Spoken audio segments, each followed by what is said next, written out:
My name is Pam Hollinger, and I'm a veterinary epidemiologist. I work at UC Davis and Lawrence Livermore National Lab. And I've been asked to make a few comments about some of the important lessons that we can learn from past outbreaks of foot and mouth disease around the world. I think probably 3 or 4 of the key points that we should take from those past outbreaks is first, the importance of early detection of the disease. The sooner we find the disease is confirmed and control measures can go into place, that smaller the outbreak will be. Second lesson learned would be the importance of rapid and effective biosecurity. This is something that individuals really need to be planned for in advance in order to do it quickly and correctly so that they can protect their farms from the introduction of disease.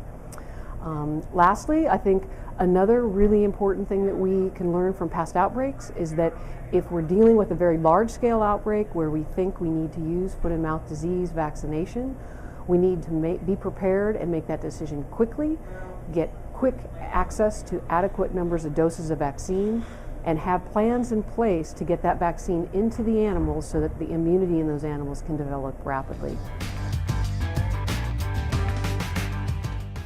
I think some of the greatest challenges that we face here in the United States is developing broad understanding within industry of what will be required and what may actually happen during a foot and mouth disease outbreak response.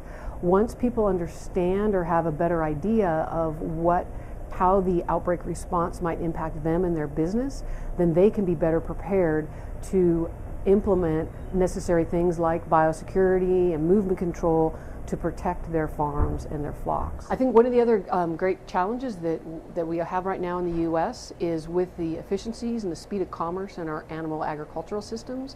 We have to really recognize that even when we find one case of foot and mouth disease, depending upon where we find it, that the disease could have already been very widespread throughout the country.